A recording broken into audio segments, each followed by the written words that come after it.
आलो आधारी में हम लोग पढ़े हैं कि बेबी जब तातूस के यहाँ काम कर रही है तो तातूस के बड़े बेटे अर्जुन के दो मित्र सुखदीप और रमण उसके यहाँ रहने आए थे। कुछ दिन तक तो बेबी का काम उन लोगों को खिलाना पिलाना था, लेकिन जल्दी उन लोगों ने अपना काम करना शुरू कर दिया, जिससे अब सबकी टाइमिंग, सबका समय निश्चित हो गया था कि कौन सुबह वो लोग काम पे जाते, फिर शाम को देर से आते थे, आने के बाद सोते थे। जैसे तो उतने समय में बेबी को खाली समय मिलता था। तो तातूस ने बेबी को समझाया कि तुम इतने टाइम में अपने बच्चों को किसी पार्क में लेके पास के पार्क में घुमाने के लिए ले जा सकती हो, इससे तुम्हारा और बच्चों का मन बहल जाएगा।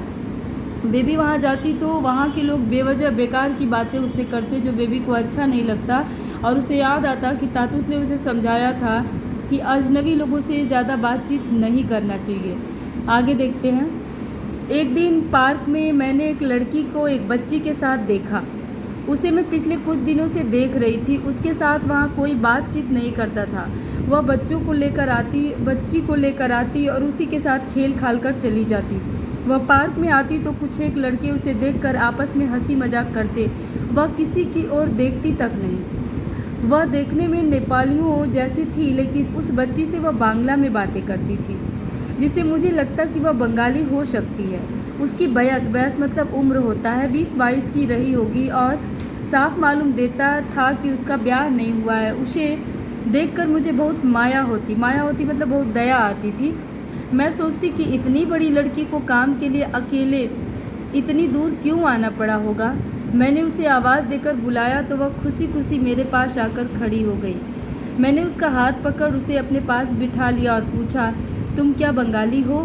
उसने हाँ कहा, और फिर नाम पूछने पर उसने अपना नाम सुनीति बताया।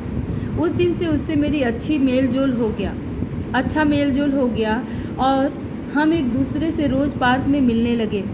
किसी दिन न मिल पाने से हम दोनों उदास हो जाते। सुनीत ने बचपन में ही अपने माँ बाबा को खो दिया था। जिस दिन उसका जन्म हुआ था उसी दिन उसकी माँ नहीं रही थी, और जब वह 1 वर्ष की हुई तो उसके बाबा की मृत्यु हो गई थी। उसे उसके मामा और दीदी माँ ने पाल पोस कर बड़ा किया था। बचपन में माँ के न रहने से कितना कष्ट होता है वह मैं जानती हूँ। सुनीति जिस दिन अपने घर चली गई उसके 1 दिन पहले पार्क में मिली थी, और तब तक यह मालूम नहीं था कि वह अगले दिन ही चली जाएगी। उसने मुझसे कहा था, तुम कल अपना पता लिखकर ले आना और मैं भी अपना पता तुम्हें दे दूंगी।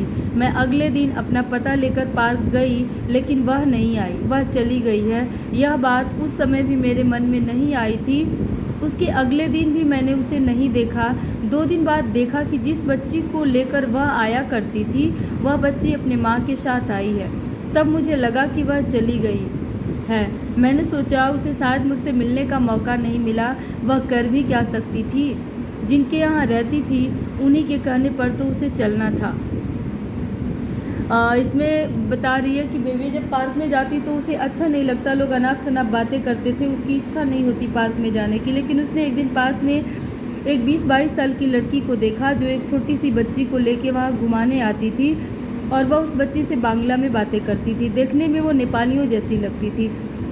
बेबी ने उसे अपने पास बुलाया तो वह खुशी खुशी उसके पास आ गई। पूछने पर उसने बताया कि वह बंगाली है और उसका नाम सुनीति है। सुनीति में और बेबी में अच्छी तालमेल हो गई। दोनों एक दूसरे से मिलती और खुश होती थी। एक दिन सुनीति ने बताया कि अब वो अपने घर जाएगी तो अगले दिन अपना पता दे देगी, लेकिन अगले दिन जब बेबी अपना पता लेकर गई तब तक उस दिन सुनीति नहीं आई। 2 दिन बाद उस बच्चे की माँ उसको लेके उस पार्क में आई तो बेबी ने अंदाज़ा लगाया कि लग रहा है कि सुनीति 2 दिन पहले ही अपने घर चली आई। उसे समय नहीं मिला होगा मुझसे मिलने का और मुझे अपना पता देने का।